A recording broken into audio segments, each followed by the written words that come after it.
Hey, Beastmaster's on. I had to say it because it's the reason why I know HBO for HBO. Hi, everybody. My name is Joe Lynch. You might not know me from such films as Phantasm and Phantasm 2 and all those films, but I am here today to talk about a seminal film in my childhood and probably yours. It would be Don Coscarelli's Beastmaster. I am thrilled to be here today. We are actually in lovely Encino, California. We are being socially distant because these are the times. Sorry to date ourselves. But I am here with the writer, Paul Pepperman, and also the co-writer and director, Don Coscarelli. Welcome, gentlemen. Well, welcome back. Welcome back to doing that. We were saying before, this is not your first time doing a commentary for the film, but this is probably your first time doing a commentary with someone who grew up with this movie. Mm-hmm. I'm hoping. You can definitely say that, because Paul and I were actually wondering what we were going to talk about, because we've done a commentary Don't before, worry, so. I got you covered. Great. But what? And by the way, Paul was also a producer on this movie, too. I was trying to downplay that because we don't like the producers. Oh, look at that! That's beautiful credit. Where with these freeze frames, was this the intentional introduction, or was this something that just kind of got put together in post? I'm going to say that Paul and I had nothing to do with the main titles. And as you will glean on throughout this commentary, this is going to be quite. But a I always journey. like to think that spinning head was me. But it was indicative of your time, beard at that time shooting the film and also the production as well, and also my the head was post-production. spinning throughout. Well, if you haven't read or listened to the audiobook version of Don's book True Indie, I highly recommend it. There's some amazing anecdotes about this film in particular. And for someone who grew up with this movie, this was, like I was saying before, with Hey, Beastmaster's on, this was one of those films that really struck a chord with my generation of movie lovers and movie dorks and movie geeks, where this was one of the first films that felt like it was adult. It was almost like, a version of Conan the Barbarian that was more accessible for kids. And the fact that the rating allowed HBO to play it at 3 o'clock in the afternoon, let's just say that a scene like this right here gave me some very complicated feelings when I was 8 years old, where I'm going, man, those ladies are real sexy, but then you reveal their faces and then you're like, what the fuck is going on here? Like, I'm having very conflicting thoughts.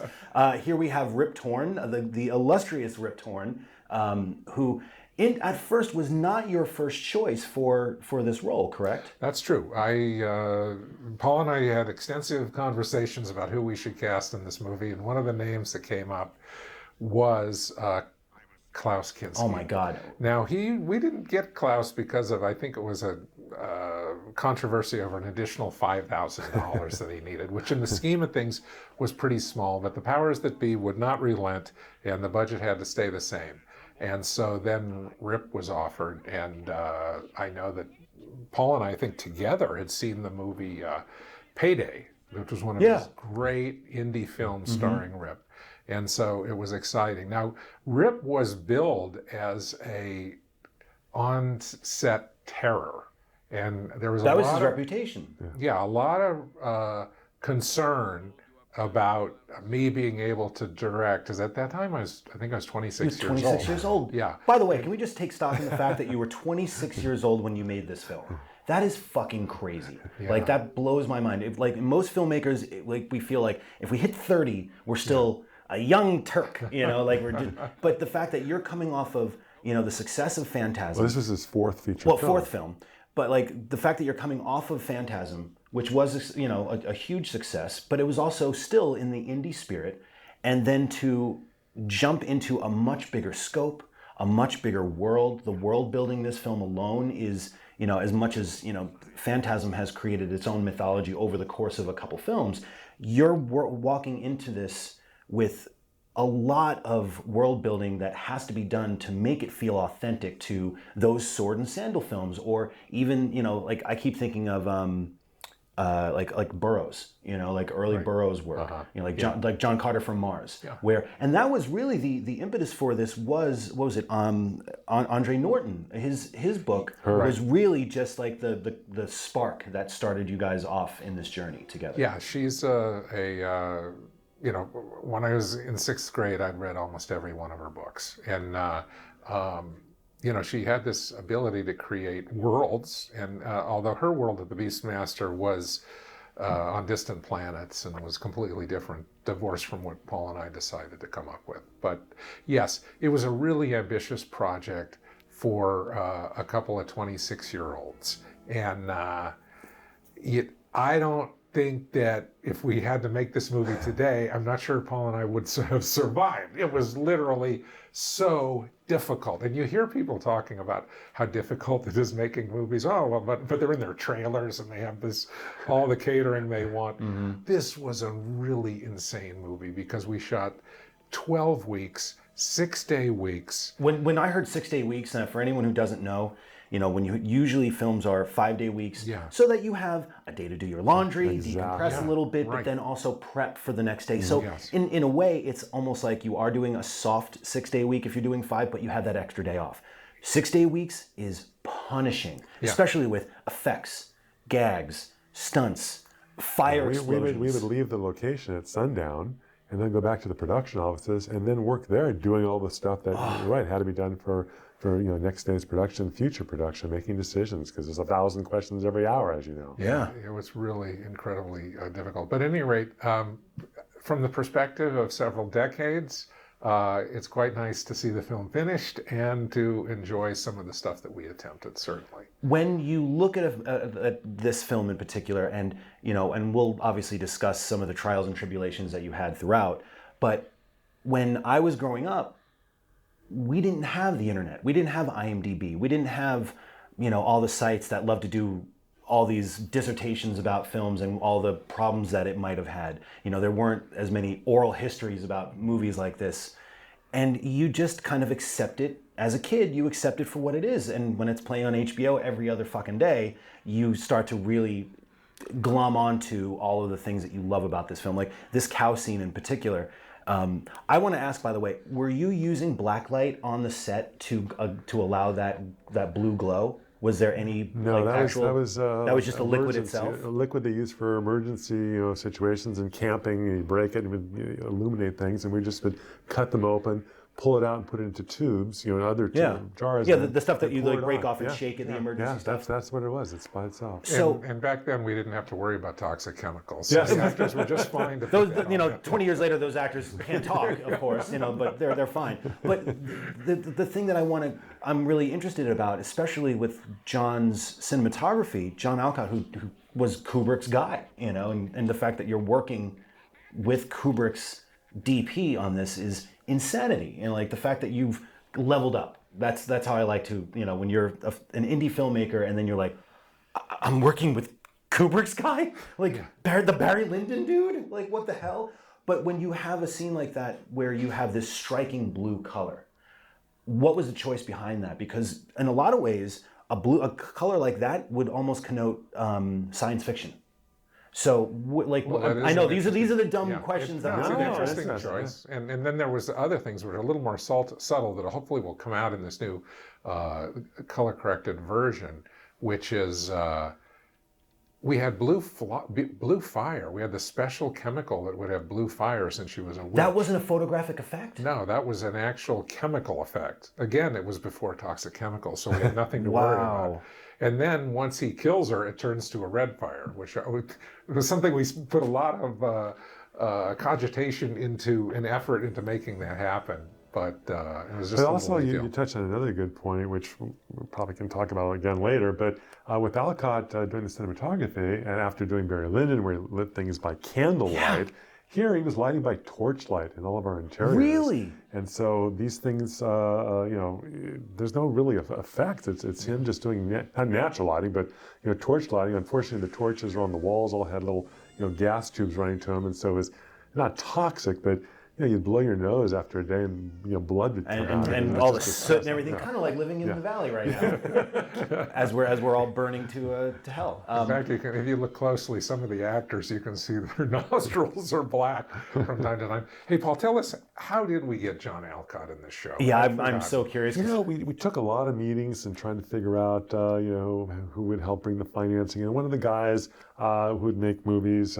He had brought over John Alcott a couple times to America for some of his lower budget movies, and because Alcott was very interested in getting into the American studio system. Oh, So we okay. heard that, and we made contact with him, and he came over here, went out to dinner, and we just got along great. And he really liked the story. He liked, Don's enthusiasm, our youthfulness, and so he moved over here. We released him a house and brought his family. He brought his whole family over too. Yeah, Put his kid into school. Yeah.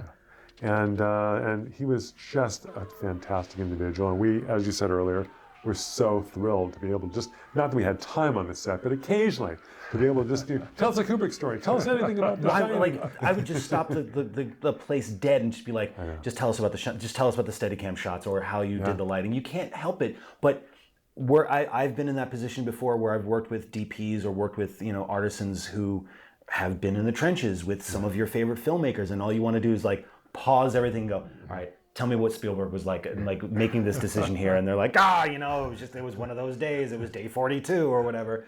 But this shot here is pretty interesting because it's a matte shot, right? Well, no, it's a model shot. That's a model shot? I thought that was glass. It's a foreground miniature. We had an entire miniature shop in our warehouse where they built that, and then they built the ancient walled city of Uruk. Hold on. So you're dealing with a panning shot that's going into a miniature that is forced perspective. It's closer to the camera than the actor is. But when you're dealing with sorry gang, we're going to get technically dorky here, but when you're dealing with a move like that, usually matte shots, miniature shots, anything that's even dealing with forced perspective, unless you now have the advent of CG like Peter Jackson did on Lord of the Rings. Right. In most cases, you don't have, like, if you make that move, a lot of times it betrays the shot, or you go, oh, wait a second, that thing moved, Right, how... Right, exactly. Well, let me tell you, we had this really brilliant guy came in. His name was Mike Miner, and he was an effects guy. And he would go, the whole way to get that shot, to get around that issue that you're talking about, is you need what's called a nodal head, so that you can set your camera so that the certain node of the lens, where everything converges in the center of the lens, is the axis that it turns on. It can't turn on the magazine or on the lens. It needs to be on the nodal point. But once he would get it on the nodal point, then you could do that kind of thing and it would look just right. Wow. See, you're going to learn something here today, folks. Now, this scene is very significant. Because Billy Jane is in it, who I loved in Just One of the Guys and didn't even realize it was him until way later on. He was billed as, Billy Jacoby? Yes. But then changed his name to Billy Jane. Now, this scene is one of the few scenes, if not the only scene, correct me if I'm wrong, that was shot anamorphic. Yeah, this in another scene, but this is the one that was not reshot, which is the problem. And you had to use it. And up until this point, up until this re-release, so what you guys are seeing right now is the corrected version. As corrected as possible. As corrected as one can be. The problem there, what had happened was that the powers that be, who shall go unnamed, decided after 3 days of work that John Alcott, what would you say, Paul? That John Alcott had a deal with Aeroflex. Okay, the only anamorphic Aeroflex cameras had been created in Rome. So he shipped in and rented all the camera equipment, brought it in from Rome so that he could be true to Aeroflex, use an Aeroflex camera, but we wanted anamorphic. After shooting for a couple days with anamorphic, there were some issues with just keeping I think it was a little more hysteria on the parts of the Was it just like the fall off that you usually get from anamorphic? They were concerned that there was less depth of focus and that some shots came in out of focus. Oh, wow. But, hey, you know what? Tell me to watch any fucking Michael Mann movie in the last 20 years. Like, John I wasn't Alcott digital. There's a couple shots in there. As a master of cinema, and it wasn't going to be an issue, but they decided to make it an issue. So after 3 days, there was the anamorphic lenses were sent back to London, and we had to go back and shooting it in standard spherical. A couple of scenes we reshot. Later in the movie, there's a scene up where the ferret bites the guard in the nuts. You know that scene? Yeah, up there? I know it all too well. Shh, don't tell anybody. That scene we reshot. We shot that the very first day, and it was tossed out because it was of all the scenes, because there's that old adage, never work with kids and animals, and here you're working with both. But the reshoot, you got the animal, for a reshoot, but you couldn't go back. I also want to point out that Billy Jane is great in the scene, and he goes by pretty quick. But Ben Hammer, who plays his dad, I don't know if this was an inadvertent motif of yours, but you seem to find a way to make bald guys so badass. And he is technically your Reggie Bannister in this movie. Yes, Where did you find him? Because he's so good, and he makes such an impact that by the time he meets his untimely demise, unfortunately. Sorry, spoiler alert. You shouldn't be watching this if you're fucking seeing this for the first time. Stop it. Stop now and watch it from the beginning.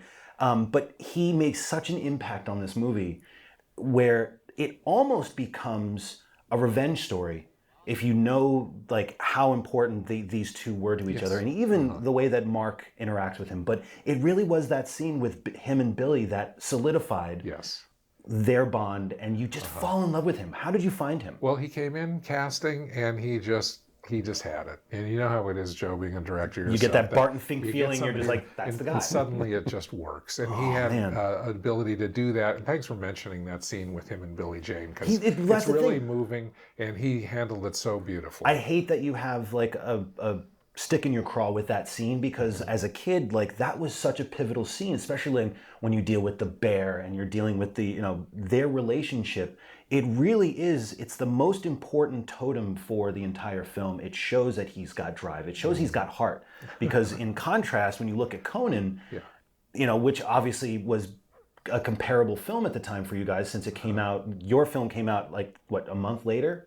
After Conan? We came out about, what was it? It was about the same time, yeah. Yeah, 3. But of course, you guys ripped them off because you were able to write, shoot, edit, and distribute a film in 90 days.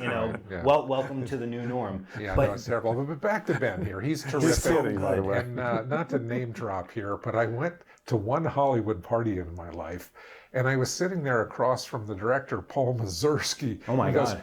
And here we're hearkening back to the Hey Beastmaster on, because even Paul Mazursky had seen the Beastmaster. And he said, hey, you're the guy that did the Beastmaster. Can you put that on the poster? And he goes, starred that great actor, Ben Hammer. And I said, huh? Holy shit. I worked with Ben back in New York. Yeah. He's a great guy. I love him. So. That's funny, too, that you mentioned that, because he does have like a Ben Gazzara kind of like almost like East Coast. Well, he's a star on Broadway. He was in the Golda, I think it was a play with Anne Bancroft played Golda Meir, and he played Musha Diane, I think. No, I've looked up his on the internet Broadway side. He was a lot of roles on Broadway. Yeah, very, very accomplished and good guy. So, like now that we're into full singer mode, I guess you could say, like the one thing that I didn't quite get from the book was what was the audition process for that character? It was frightening. I mean, it was like out of a horror movie, because here's the thing. Imagine, we're spending, not the kind of money that Conan had, but we're spending money building pyramids, creating costumes and wardrobes, and hiring animals and training. Everything but the title character. And we don't have the Beastmaster. And we looked everywhere. We were freaking out. Were there any names that like you can glean on now? Like, like obviously Demi Moore was. For instance, we flew an actor from Italy, Japan, Croatia, New York, Bakersfield. He starred in The Warriors. He was the star of The Warriors. Oh, yes, right. Oh, not James Remar. No. The other guy. Yeah, that other guy. Yeah. Anyway, he was a good actor. Yeah. But he was just a little diminutive. We needed a little muscle power. And then one day the casting agent just says, what about Mark Singer? And it was like, I immediately flashed back to this public television taping that I'd watched of The Taming of the Shrew, and he played Petruchio, and he played it in almost without his shirt on, and it was this level of physicality and humor, one of the funniest Taming of the Shrews that I'd ever seen. And he's jumping off the sets, and he was so good, and I just immediately thought, oh my God, we could get a built guy who looked great, and he was a Shakespearean actor, and I bring him in, and he came in, and we loved him. He nailed it. And then what's interesting too is, as a kid with body issues, I was a fat kid when I was growing up. There were two versions of the attainable body for me as a kid, and I know many other people too. There was the Conan version where you're like, yeah, fucking way. But there was something about Mark's physique that felt like somewhat attainable and somewhat more realistic, you know? And I think that adds to the charm of who he is, where he's not, it's not, don't get me wrong, it's not that he's not larger than life, you know, I mean, he's the Beastmaster, like he comes with a certain amount of gravitas with that title alone, but he felt like an everyman. And I think that was so important to the charm of this character, was that he, you know, of course, he did rise from the ashes of major tragedy, and, you know, obviously he's an ordained one as well, so there's a little bit of prophecy in that as well. But he felt real. Like, he felt like we could be the Beastmaster too, if I just talk to my dog enough. And if he can just recognize a few things that I'm saying. Now, I do want to point out that, like, the thing that really messed me up, many things messed me up about this movie, and I have, like, in my notes, every nightmare that you guys gave me over the course of watching this film and decades since. No, when we get to the wraiths or like the guys that grab people, I have them written down, but that fucked me up for decades, because my dad used to take a blanket and go and would basically like melt us, you know, and it really screwed us up. But I got to meet your dad, Joe. Unfortunately died. But I'm sorry. No, hey, you know. But what's funny is that he loved this movie. This was one of those movies that we all bonded over. When I first saw this film, we loved it so much that we saw it at the drive-in and we stayed for the second show. Oh wow! Ready? It was Beastmaster and the Black Hole. Oh, right. And for some reason, Beastmaster was the B movie, but then they played them both again, and I remember falling asleep during Black Hole, because, I mean, it's the Black Hole, you kind of fall asleep a little bit. But then then I woke up again, and we're at the beginning of Beastmaster again, and I'm like, what? And he's like, we love this movie. But now, you know, one of the kind of things that will always screw up a kid when you're young is the death of this dog, right? Yeah, now, course. I got to ask, what, like, because the dog gives a commanding performance. Is the dog really dead when he's holding him? He's put out by an on-the-set veterinarian. Like, he was just like knocked out, right? Okay, good. When you said like put out, I was like, what do you mean like click put out? Like, I can take the dog around back and shoot it in the face. Because it's legitimately terrifying to see that dog, like we've all seen fake dead dogs before, and they're not convincing at all. And a lot of times it takes me out of the movie. But between that and then all the people that are on these pikes, right? This is some serious cannibal Holocaust shit going on here, right? How are those are real people, obviously, right? Like, Yeah, they are real people. It was Dear God, man! You torturous bastard. It was a nice rig, actually. Here comes one right there, where there was a plate that they could lay on, you know, on their back, and then they could mount the post coming up through them. But still, you know, getting a post that secure that you could lay on it and not worry the thing's going to tip over, and it didn't. No one was ever injured, as far as I know, from that. In this scene. Yeah. That last scene, which we were, with the village being destroyed, there were people taking some high falls and fires and getting hit on the head. So there were a couple, you know, small injuries there. Yeah. What's also fascinating to watch, especially a movie like it blows people away when I mention that, like, Jaws or Poltergeist, they're PG films, right? Mm-hmm. And, you know, those were films that played in the afternoon on HBO. You can get away with it before 8 o'clock hit, and then you can watch the really ribald shit. Yeah. But this movie is incredibly violent, and it's got nudity in it, it's got violence. It feels like, and again, please correct me if I'm wrong, but it feels like you weren't predisposed to fit into a rating. Was that the case, or I think it's not. That's not true. Yeah. I think that we knew that it could easily become an R rating, and that's why a lot of the sword play, like, there's no decapitations or dismemberments, and we use the old, you know, the Beastmaster puts the guy through this, you know, impales him, but he just goes through one side of him. Yeah. The kind of joke you would do at a party or something like that. Now we made a conscious effort, but, you know, there's no question that watching it in after this long period, that, you know, conceptually there's some pretty transgressive things. We'll get to the burning the children later. Oh my God! Like, I think that's nightmare number 7. What were we on thinking, my list. Paul? I You don't know know. what we weren't thinking, though, is at age 26, I mean, now we're grandparents, okay? And I think we would obviously have looked at things much differently on some of the nightmares that we would be causing, but we were 26. We didn't think that way, that it could affect young kids. One thing that I have as a filmmaker that makes me very nervous on set is fire. And there is a copious amount of fire throughout. Fire almost becomes another character, especially when you get to the moat at the end.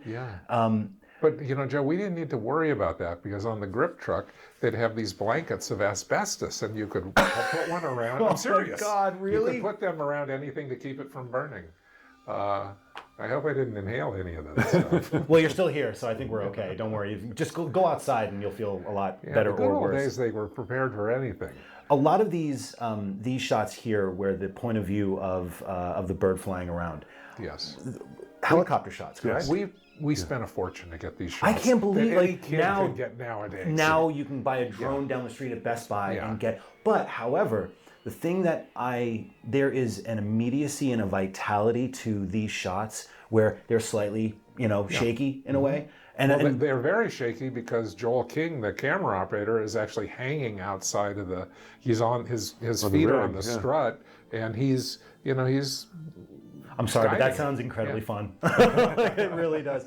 Also, I can almost guarantee that Rian Johnson, the director of Last Jedi, was a huge fan of Beastmaster because there's a training sequence in Last Jedi that is practically shot for shot for this. I'm sorry, I'm calling you out, Ryan. I know you're listening right now. Love Looper, but you totally ripped off Beastmaster. But what's funny is that, we commiserated Don for years. I hope I can say I can call you a friend. Of course, Joe. But when you came in to do the podcast that I've been doing for years with Adam Green, called The Movie Crypt, we mentioned Beastmaster. Obviously when you're talking about your oeuvre, Beastmaster is going to come up, and we as kids got really excited. And watching your face kind of go from like yay to it was very revealing.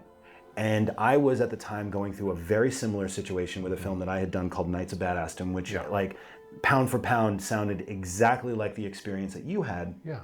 And we can talk about the legacy of this later on, but watching this film back now, knowing the hardships that you went through, from a filmmaker standpoint, I want to just go and give you a big hug, But no one. I mean, it must have been incredibly difficult for you to watch this film, in the early 80s and watch how it started to gain popularity, but not to be able to say, wait a second, hashtag release the Coscarelli cut, what happened to that shit? Well, look, Joe, you're touching a nerve there for sure. You see, here's the background: is Paul and I met at UCLA, and pretty quickly, within the next 6 years, had made 3 indie films together. Excuse me 1 second. Talking about helicopters, about a year after we shot this scene here, that's exactly the location where the helicopter went down in Twilight Zone, the movie. No way! And killed Vic Morrow. Holy shit. Yeah. Wait, in that body of water too? That exact moment, that spot right there, yeah. Holy crap. Anyway, so before I was so rudely interrupted. I'm sorry. Anyway, we made 3 indie pictures where basically had total freedom and creative control. There was we had some, with one movie my dad had kicked in money. The other 2, they were just investors who were doctors and lawyer type people who were just in it as a. But they trusted you guys to make this film. Yes. Or these films, whatever, and the last one being Phantasm. Right. Which we took some real creative liberties in that movie, to say the least. And so then we came to make the Beastmaster, and where, in retrospect, the powers that be probably made errors in not letting us make the movie that we wanted to make. Well, I mean, in order to realize our vision from the script, we needed a lot more money than we could raise from the doctors and attorneys. So we were forced to kind of go outside our normal sphere, and the trade-off was to bring in the kind of money, which was still extremely low budget for this size movie. I think that maybe the most damaging of anything that had was in terms of losing control over the edit. And because when Paul was my assistant editor on Phantasm, and he can tell you that we really made that movie in the editing. Like we had some You issues, can tell. and we fixed or came up with novel ways of solving them. We didn't have that opportunity here. And so if you look at, as a, an unbiased observer, you watch this film and you see a scene where might be a little sketchy or something doesn't work for you. Paul and I never had the opportunity to go in and massage that, maybe snip it out or tighten it or whatever. And so, you're no question, for 5 or 10 years after the movie came out, it was a very sore subject. I mean, I have the same feeling when everyone, like just recently, someone came up to me at a post house and went, "Oh my God, you did Knights of Badass from the fucking movie's awesome." And I used to be, like I was saying before, I used to be like, let me sit you down for 45 minutes and to tell you my version.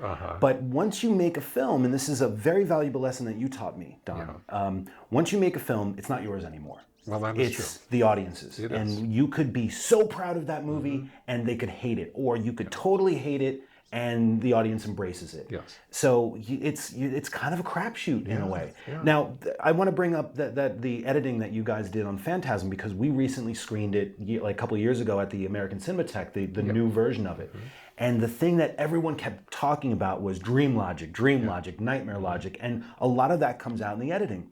For a film like Phantasm, it makes sense. For a film like Beastmaster, I don't know if you'd be able to allow that kind of staccato editing and almost experimental editing for something that is, for all intents and purposes, a much more commercial endeavor, which it feels like you guys are reaching for a much broader audience with this film.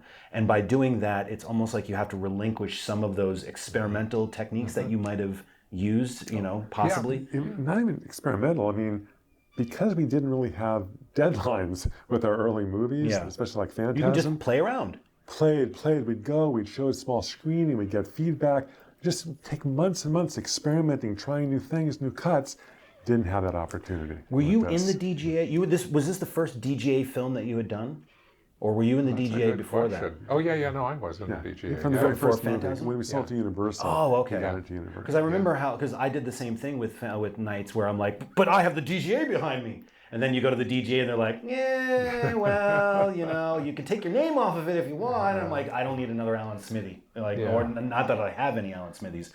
I do want to bring up the baby Yodas of the series, which is Kodo and Podo. Like, dude, I swear, as a kid, I went to Toys R Us with this weird thing in my head thinking, they're going to come out with those toys, right? They're like, I'm going to just show up one day. They could have sold 1 million of them. Oh my God. I mean, look at goddamn Baby Yoda right now. No one expected that thing to be the phenomenon it was. And these two ferrets, I don't want to say steal the movie, but they were two icons for us as kids that, again, Conan didn't have ferrets. Like Conan felt like the adult version that was like, okay, that was for my parents or whatever, whereas Beastmaster was ours. Joe, you're dancing around a subject that either you've seen me dance on that by our brilliant intelligence or by luck, we created a 4-quadrant movie, which is what all Hollywood wants. We created a movie starring the Beastmaster, who looked great, and the moms loved him. Oh yeah, my mom did. The dads, we had the action. Yep. The kids, we had the animals, and then you got all the other. The teenagers, we had Tanya.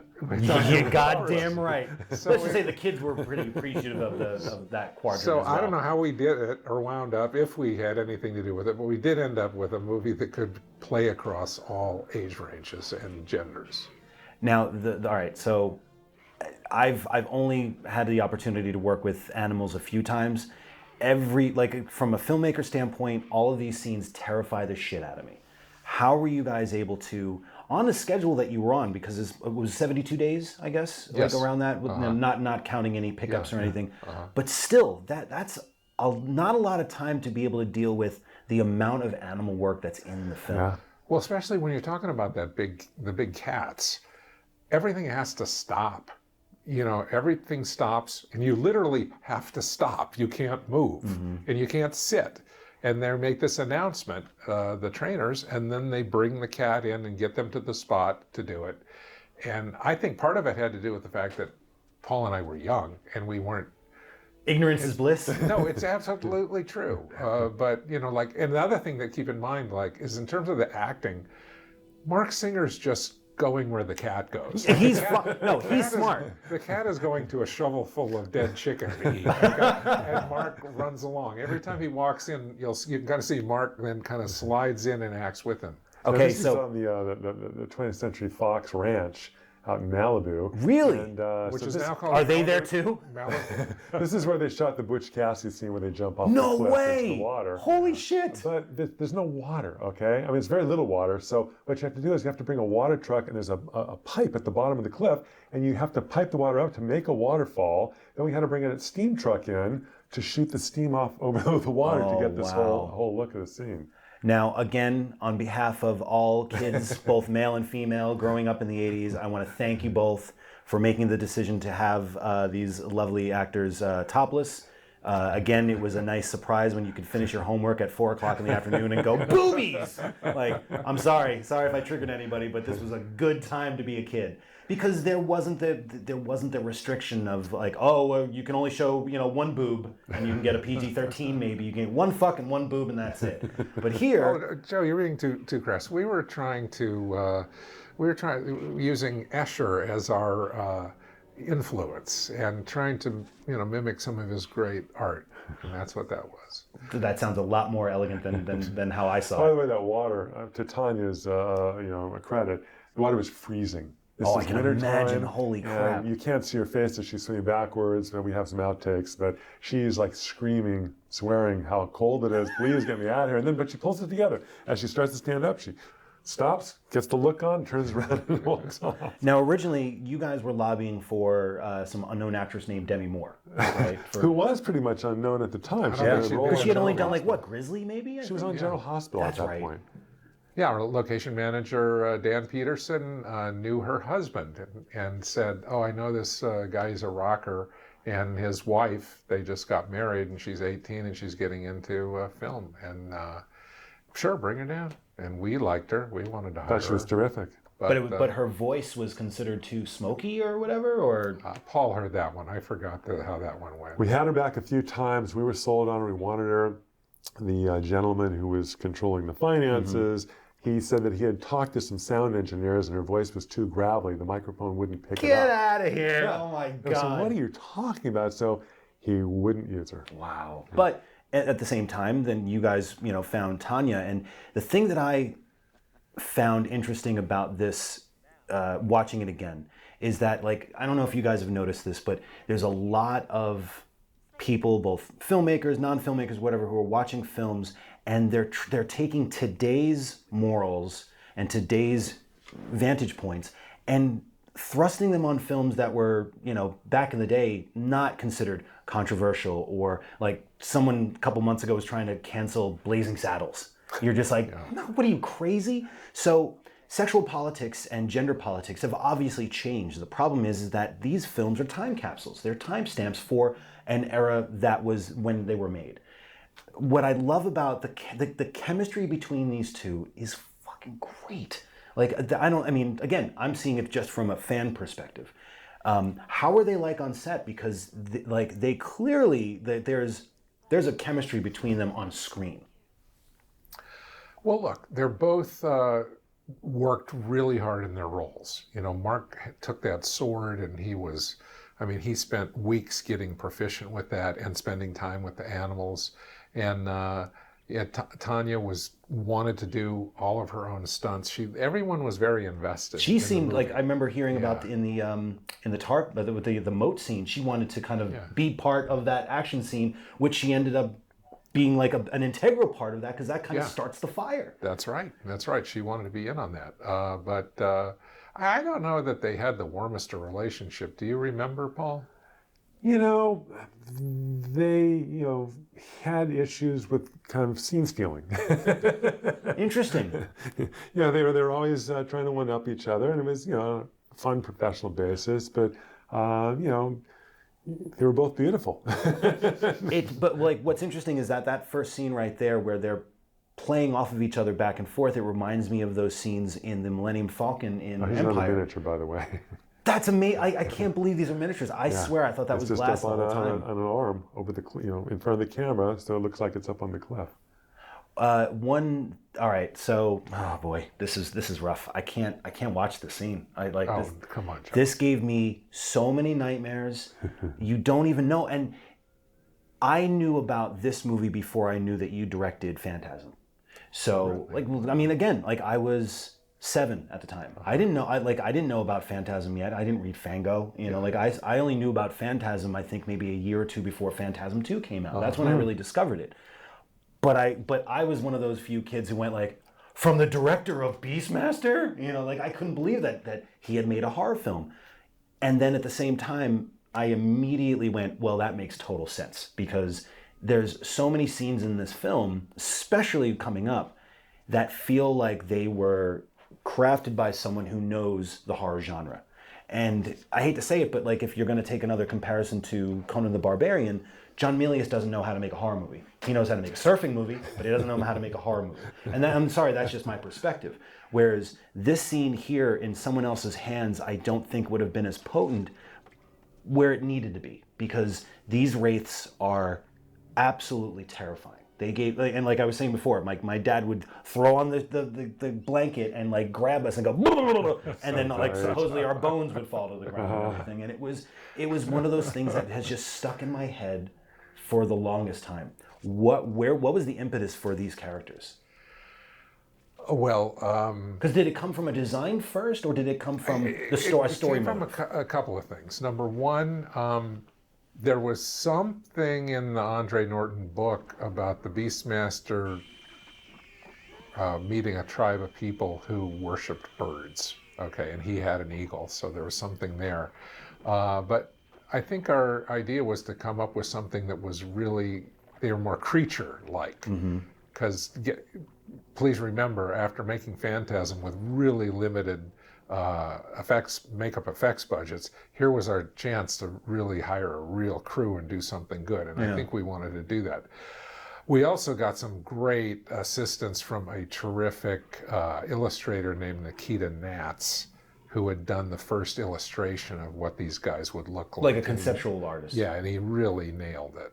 I mean, it was really beautiful. I'm trying to remember, Paul, in script stage, where this came from, or hard to really remember. But I will say that we had every 7-foot actor in Hollywood working that day. And if we ran out, we had apple boxes for them to stand if you on. had to. I mean, that's the beauty of those designs too, is that you never really had to see their feet. They had these things that were covering them over.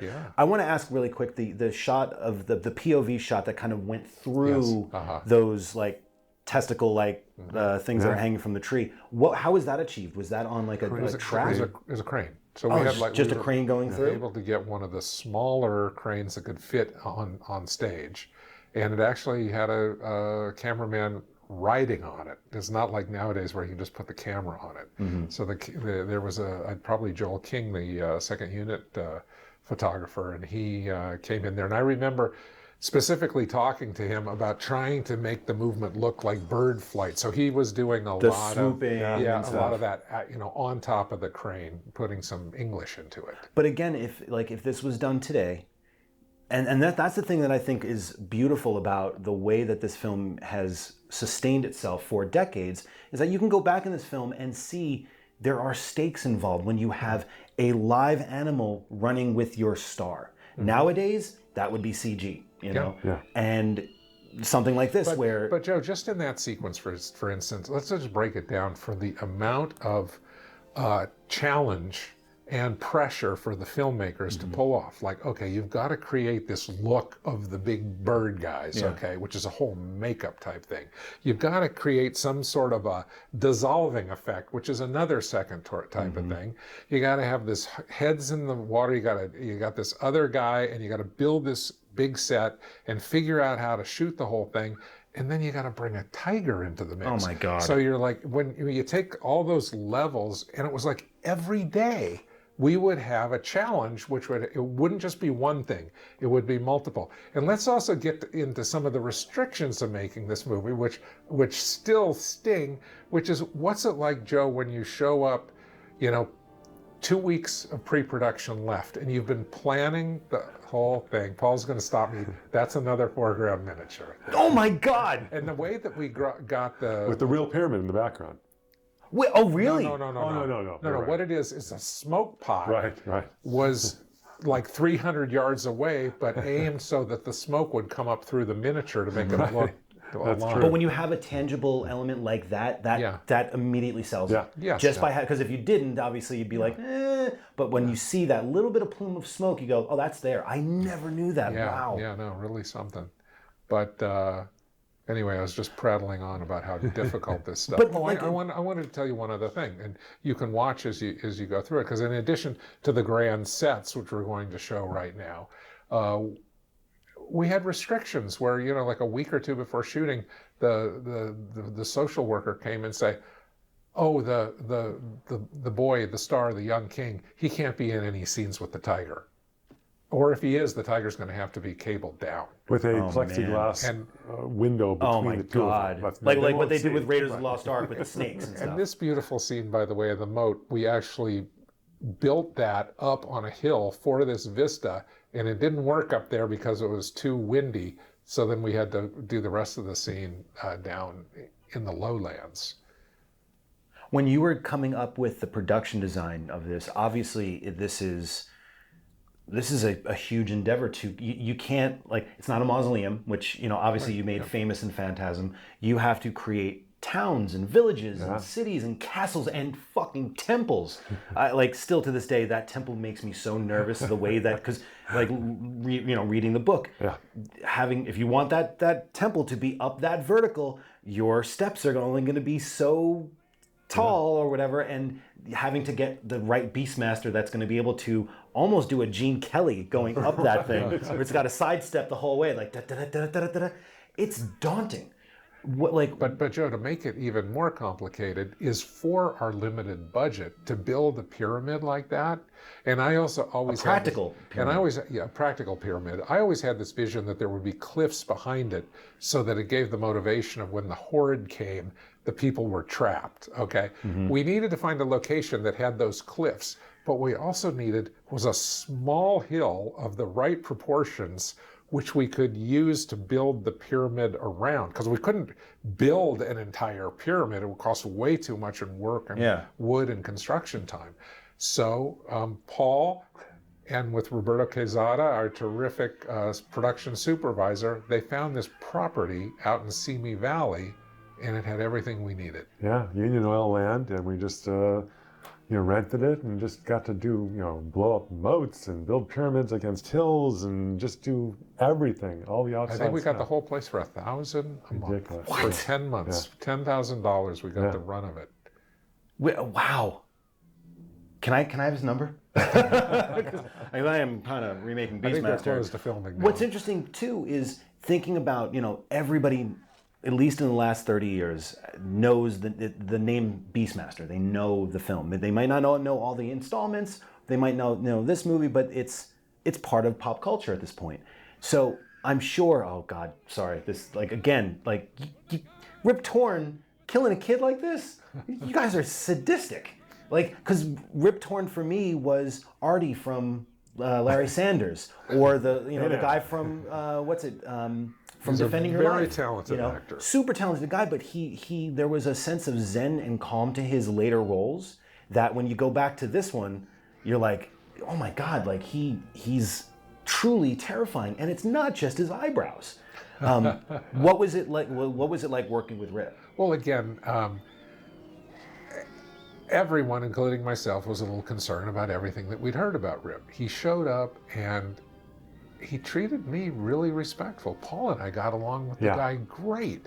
I think he did not suffer fools. If somebody wanted to mess with him. Didn't like authority. The second assistant director was always in arguments with him. Usually, and then that's why, somebody even told me recently on a film, it's like, the second AD is there to be the bad guy, right? To deliver all the bad news and usually get yelled at first, especially by the more tempestuous, actors who want to test people. The reason why I bring that up is, you hear stories about people like Tommy Lee Jones, how the first 3 or 4 days of shooting, he tests everybody and sees are they going to kowtow to him? Are they going to stand up to him? And as a director, you go, I don't want to test. I want to work. I want to collaborate. And when you have actors, because I know that there were times that you had a couple actors on the set that were a little tempestuous, I guess you could say. Like you got tackled by the Beastmaster at one point, which is the reason why you don't sit in a director's chair anymore. These stories and more in Don's book, True Indie, out now on book and audiobook form. Yeah, thank you. But anyway, back to Rip though, is that he's a great guy, a brilliant artist, and so sorry to lose him. After the movie was over, Paul and I were in our mid-20s. We had a friendship with him. He had a little hideaway up in Malibu where he was staying. We'd meet him up there, go have sushi lunches, and just drink and talk about the movies that he'd worked on and the great stars that he'd worked on. Really great. Yeah, never had any problems. So other people had problems, not us. You can't agree with him. You dodged a bullet. Yeah. A stand-up guy, and definitely missed. When you're dealing with, all right, so here's another example of John's work. These scenes that are done at night, like when we were looking at the Wraith scene before, it was only until very recently, because I've seen the movie a million times, but like watching it again, maybe from a filmmaker standpoint, but I never noticed that scene with the tree was an indoor scene. That was shot on a soundstage, correct? At a warehouse, actually. Not even a soundstage. But at least you had the control over the environment like that. Yes. Whereas, there's plenty of scenes that are out in the woods, out in the wilderness, out in the desert, like we were talking about that one location. For the most part, correct me if I'm wrong, like, the film has a pretty consistent climate throughout. It's beautiful, sunny, when it needs to be. There's no snowstorm, sandstorm. Did you guys ever have any rainout days? Did you ever have any days where the weather just was not working for you and you had to push? Or we used to have a joke, and maybe it's not a joke, that Simi Valley means wind. So the winds were horrendous out there. Oh, really? And so that was always a real challenge, just trying to deal with how cold and windy it was out there. But there would be times where there would be, because we were shooting in the wintertime, but we would have backups to be able to go inside. We'd let the crew know, like at 5 o'clock that morning, don't go out to Simi Valley, go to Van Nuys to the warehouse, and we're going to shoot there. Oh, so you always had cover sets. Pretty dry winter. And of course, for us, it was California, so it wasn't too bad. We had these great parkas that we would wear to stay warm, but all of the actors performed in loincloths. So it would really be sad, honestly, because we'd get set up to shoot a shot about 2 a.m. in the morning in the winter, and they'd have to take their robes off and try to act in these cold winds, and they're constantly freezing. We haven't talked about John Amos yet. How did he come into the film? Again, mentioned by the casting agent. We met him. Just, he had a quality about him and a body of work. He'd done some great comedy with Good Times and other movies. And just, there's certain gravitas about him. Just, he has a commanding presence, and he was going to play the loyal man-at-arms to the young king. You needed a guy who could take names and kick ass, and that just, John had a power about him. And a good, decent guy, and He'd keep us in stitches since he had been a stand-up comedian. Oh, well, that's also true. He was funny as hell, off camera. Yeah, but we love working with him. So that effect right there, that's a fake hand that No. So how did they make it so that it was wire. like really? Because it looks like the eyeball is almost like embedded in his hand. Yeah, That's the crazy. eyeball was on a little gimbal, and you could control it through a wire. And if you look at it, if you reel it back, you'll see a leaf next to the guy's hand, which was hiding the Oh, wire that's funny. in the shot. Oh, look at the leaf right here. Oh, problem solved. Roll. I want to always, I love pointing out camera gesticulations that directors have. Yeah. And again, I feel like I know Phantasm and your other work enough, but I feel like this was the first time that, seeing how you were able to use dolly-ins for significant moments. Yeah. And there's two, there was the one here with Rip, and then there was one with Billie Jane way early on. That was an anamorphic shot too, which almost betrays the anamorphics in that moment. Do you feel like you had to, I don't want to say upgrade, but evolve your style to fit the story? Look, being a student of cinema and being a student filmmaker at heart, still to this day, I'm always looking for ways to do clever camera shots. Yeah. You know, and, But it's not even really just like going for like But like Sam Raimi is always making a name for a shot that he comes up with. sure. But And your language feels more sophisticated in this film than your previous films, and then obviously they evolve even more. But this film feels like you're using camera moves and even framing that just it obviously it adds to the scope. Yeah. It obviously adds to the mythology of the kind of films that you were making, you know, like being true to the Sword and Sandal, the Reeves kind of films that you were fans of as a kid. Steve Reeves. But when you're on the set, there's also the harsh reality of going like, you know, there was that dolly shot that I really wanted to get after lunch, but knowing that it's going to take 20 minutes to put that dolly track up and I need to get the shot.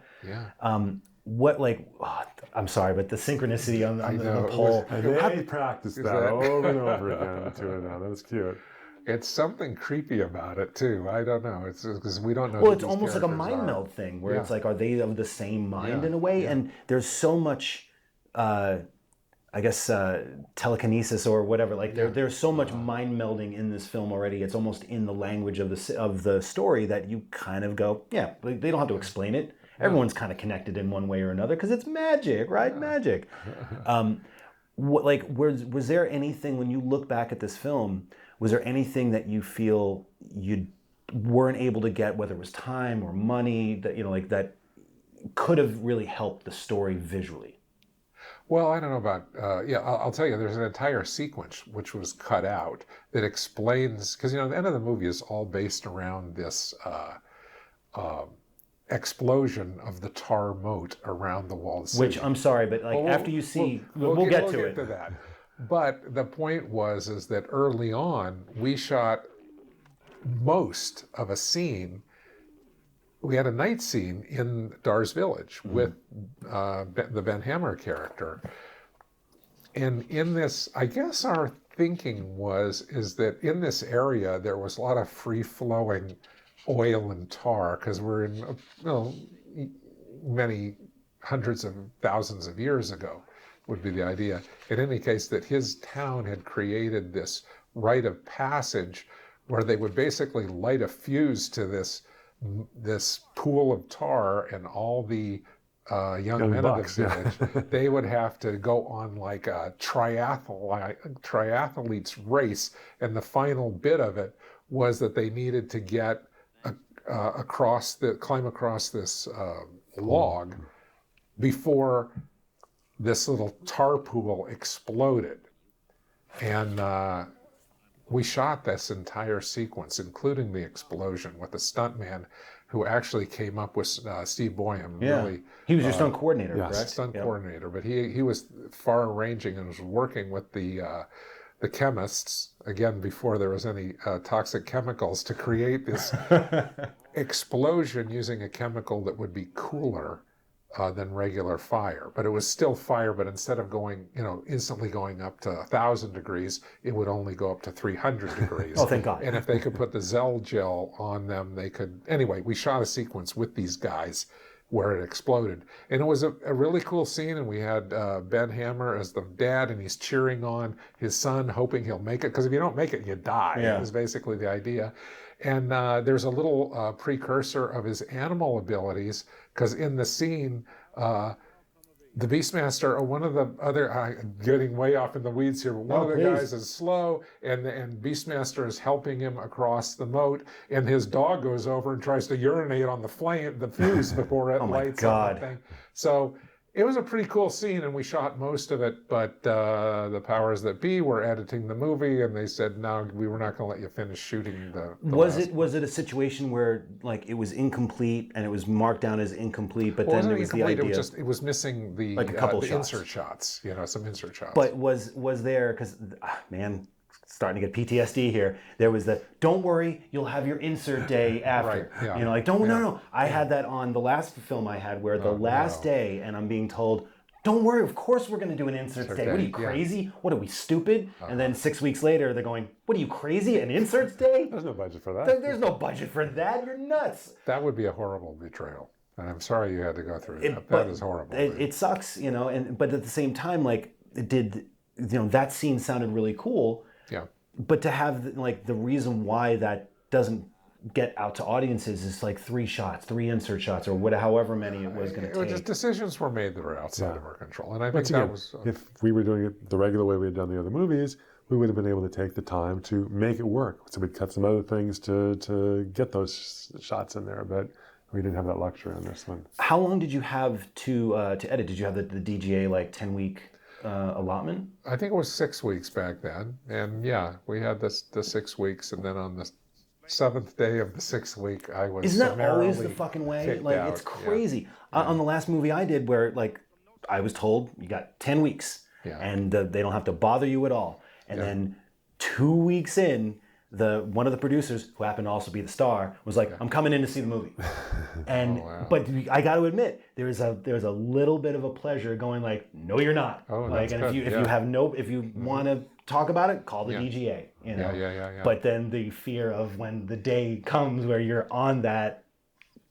final day and going, ah, shit. Yeah. What I tried to do, which kind of backfired on me, was I brought that person in 2 weeks before we finished to get them on our side. Uh-huh. So it was, we showed him the movie. Oh my God, this movie's great. Aren't you glad that you did, that I gave you this movie? It was one of those. And then a week later, he took the whole movie and gave it to his friend up in Toronto to completely recut. The way it goes. It's always the way it goes. Just brutal. But, you look at a movie like this, and like I now feel like I can remove myself from some of my movies and enjoy them as an audience member, right? Mm-hmm. It's incredibly difficult to do the later ones, obviously, and obviously the ones that are painful. You never forget those. Yeah. There was something so palpable about watching your face change when I talked about Beastmaster that day on at the podcast. But like watching it now, and you've been sitting in the in post with this for like 2 weeks, right? Like cleaning the film up for this new release. Yes. What was it like going back and revisiting it? I was shocked by the ambition of this film, because it's just so much bigger on many levels. Oh, he was 27 when he made these guys were under 30 when they made this film. Let me just point out, this sequence here, I want to give a shout out to Paul and my good pal, Roberto Quezada, who worked on Phantasm. We need this scene with the slaves and the bad priests walking along the river. And Roberto found this location, and he basically went there and set the entire shot up. It's coming up here, because it was going to be a helicopter shot. And when the helicopter headed there for the sunset shot, Roberto had enlisted some film students to come down there, and he had all the wardrobe in his car. They put on the wardrobe, they had the torches, and they lit them, and they started walking down there. Just at the same time, they had a walkie-talkie telling them that here it comes, and you can see the shot right here. It was a completely self-contained unit that Roberto did to get this shot on this very treacherous path of this walkway along the Colorado River. Yeah. See, when you hear that in context, you go, movie magic. And what I loved is that the helicopter got the shot and headed back 100 miles away, and Roberto took all of those kids that he hired out to bar. They as you do, One thing that I always find fascinating about filmmakers who have been in the trenches before video assist and before... Hey, let me stop you right there. Sure. I was going to ask Paul something. We made the Beastmaster without cell phones. Can you imagine how... Well, think about all the restrictions that you have that are... We had one cell phone that was in a briefcase. That if in an emergency... It was one of those briefcase phones like in Lethal Weapon where the guy pulls out a box. Oh my God. That's what we had. It's just unbelievable, because I don't know. But exactly. No, that's a great point that you bring up. But, you look at these medieval films or like, again, like the Lord of the Rings trilogy, the amount of craftsmanship and stuff that went into that technology that was not around when you guys were making this film. Yeah. Really helped sell what Tolkien was going for and what Jackson was going for as well. And looking at this now, Do you think that you would have done anything different if, and I'm not talking about CG, but digital cameras, or like with the latitude that you can have with light now, video assist even, or even just dailies, getting them, like, instead of having to go, well, we're going to see the dailies in 2 days or whatever.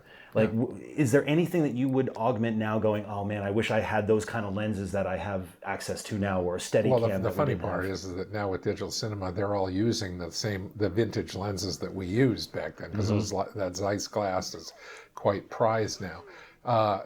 What I would have given for a gimbal mount. If you watch this shot, you can see the tile in the swimming pool. Oh, you're giving away all the tricks. Hey, if it's good enough for Spielberg to do it, like for that scene with the head, that's good enough for you guys. You can. Everyone should shoot in their own swimming pool at some point. It's a rite of passage. But anyway, have a gimbal mount camera that you could get some more camera movement. I mean, we were always rooted on the tripod, except every once in a while when we wanted to spend 45 minutes to make a big a dolly track. I mean, it was a lot of work to get a moving camera. Did you, now knowing that your previous films were, see a shot like that, you had a wide angle close up that felt so much more vital in that moment, just kind of just shoving it in there. Was that, like, I don't know if you can remember, but was that something where it's like, that's exactly what I'm going to do, or just give me the camera, I got to shoot this shot, I'm not going to wait for dolly track to go in? Because it's really one of the few shots that you have that feels... Well, that I think was a handheld shot. Yeah. And it's hard to remember how it came about, but it was definitely appropriate.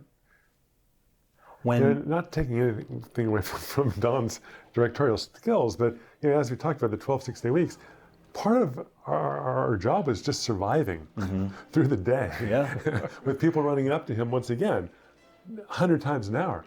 What about this? What about this? What do you decide? I mean, he's always making decisions. He doesn't have any time to really spend thinking sometimes, and just some of the creation is just trying to get through the day. Throw the camera over here. And I don't care. Just get the shot. If you end up becoming John Travolta in Pulp Fiction, get the shot. I don't care what it takes. Just because you need, like you mentioned this in the book, how it's when you look at something like the fire moat that's coming up, and how many, or even before that, when you're at the Wraith's tree.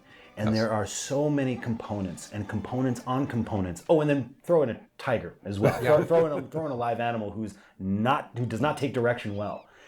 It becomes so daunting and so, like, just overwhelming that a lot of people would not be able to handle that sort of thing. Like, there's a passage in your book when you talk about the day that you kind of wanted to quit, and all these people started coming up to you. Don, what about this? Oh, where do you want to put the camera? What about this color? Tanya's got a problem with her wardrobe. And you're just like, la di di, not my problem anymore. This is the great. It was very liberating, but honestly. And those are days that you even say to yourself, God, I would love a day where I can just walk on set and go, fuck you, sorry, I'm not going to help you there. Like, go ask the producer. I don't give a shit. But when you do have those, like when you, every other day, it's the dread of going to set and going, I have to answer 200 questions before I even put a breakfast burrito in my mouth and I call first shot up. No, I had this little Ford Courier, and I used to leave my house in Sherman Oaks and go to Paul's house in Sherman Oaks, and we'd have a good hour drive out to Simi Valley. And those were some of the grimmest times in the dark at 5 a.m.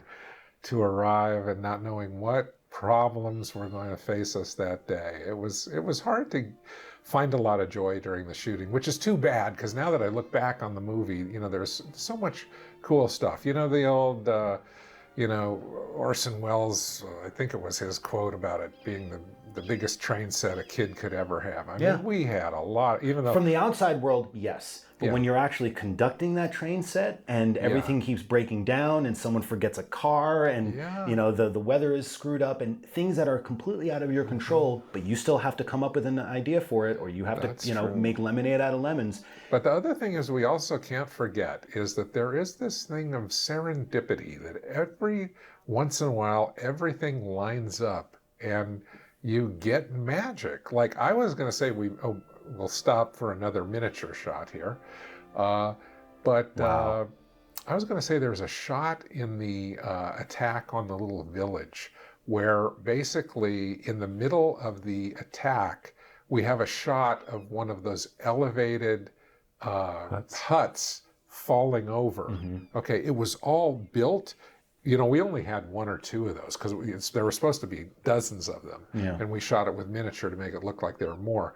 But it was supposed to fall in the middle of the battle, and Like in the background, yeah, while there was complex action in the it was foreground. completely built with like the struts were sawed through with like rigging so you could pull a pin and they would fall. Okay, somebody accidentally pulled a pin. Oh no! And the thing started to fall. And I'm going to say it was one of the camera operators on second unit. Was it Joel King, maybe? One of those guys. They just happened to just go. They hit the button and they flipped it around and they got the shot of Wow! the thing Wait, so falling. that's a stolen shot? That is a stolen shot. It was just the luck of a camera operator who saw the thing falling and got it for us. So.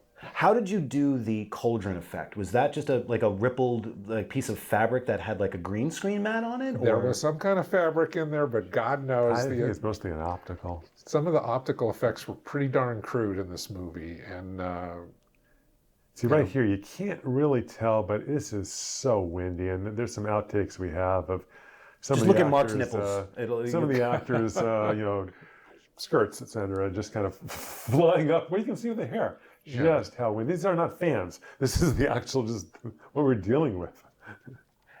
Oh, so all right. So there's one of the few shots where you have a kid and the tiger in the same shot, or was that kid? that wasn't a kid. That was a replacement, right? That was a stunt double who was over 21 years old.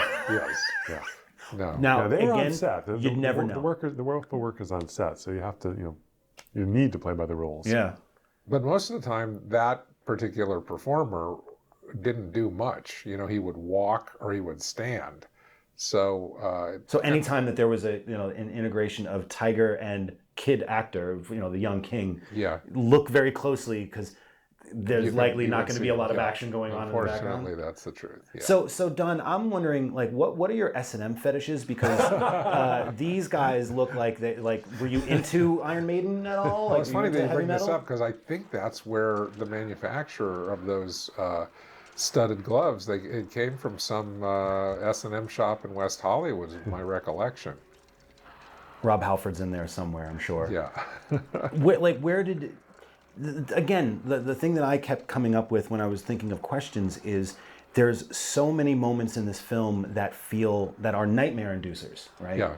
And I don't know, there's part of me that wonders, did you feel more comfortable using almost horror-like language in a film like this because it was a skill set that you were so successful on with Phantasm? I'm sure. Subconsciously. I'm curious, for would sure. you have made the same film if you had gone from the previous film and not Phantasm into this? Yeah, probably not. You might be right. It's just that there's so many moments, even where you're placing the camera, and some of the the notes that you're using feel very much like someone who wants to almost punish the audience in a way and affect them in a way that's terrifying. Yeah. And you don't get that from many sword and sandal films. I think I don't want to discount one other thing that we just lightly brushed on is Paul and I brought on this mad Russian, Nikita Nance, this illustrator.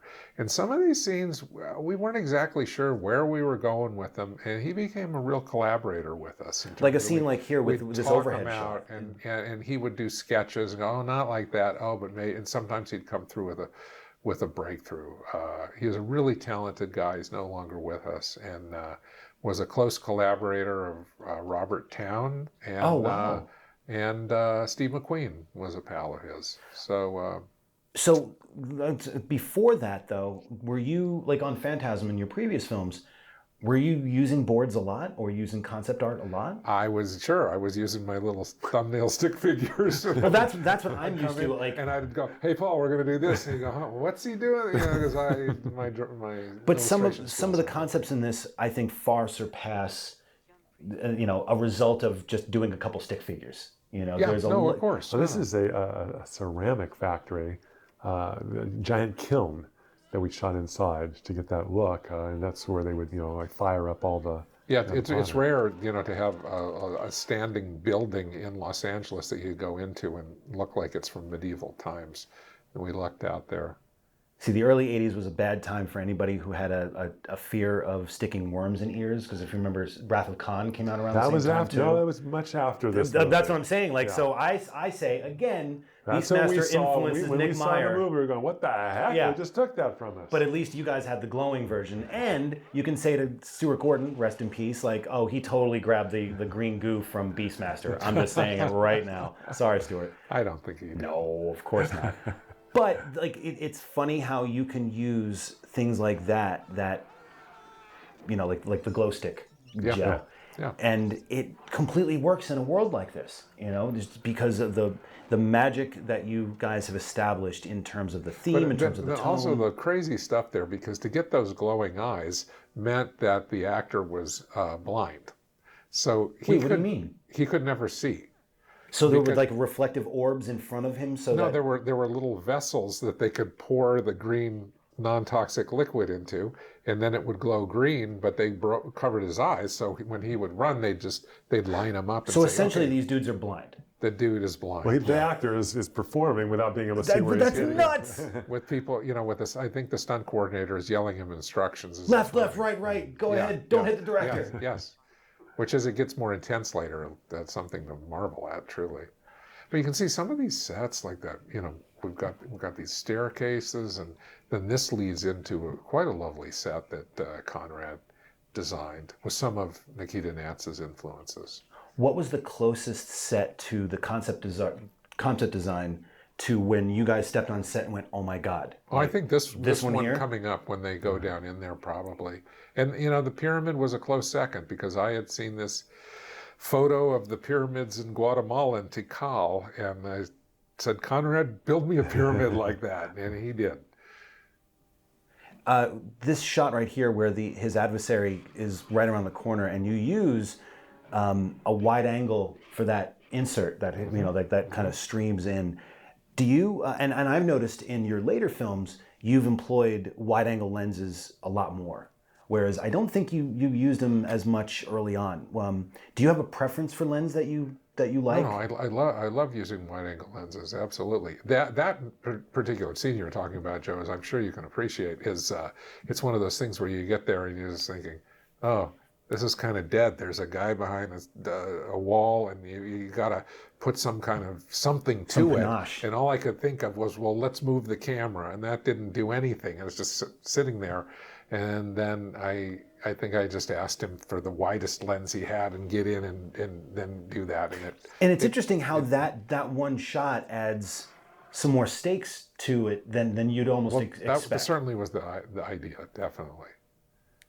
Were there any filmmakers, whether they were modern time, from your youth or whatever, that influenced this film in particular? Obviously, you had the source material that was influential, but were there any movies or filmmakers that like you went, that's who I want to harness in a way? That's a good question. Of course, I grew up with the Harryhausen movies, but they were a lot farther out than, I think we were a little more restrained than those. For me, and I don't know, because Paul was there at the beginning too when we conceived of this idea, I think it really was more of a hero's journey, and it did come from those Steve Reeves movies, where he was the lone warrior, who had the muscles, and there'd be that moment where he would have the chains and he'd pull down the columns and all the people would rise up, and then they would all go and fight the bad guys. Mm-hmm. That's, trying to throw back and do something like that. How long? Oh, see this.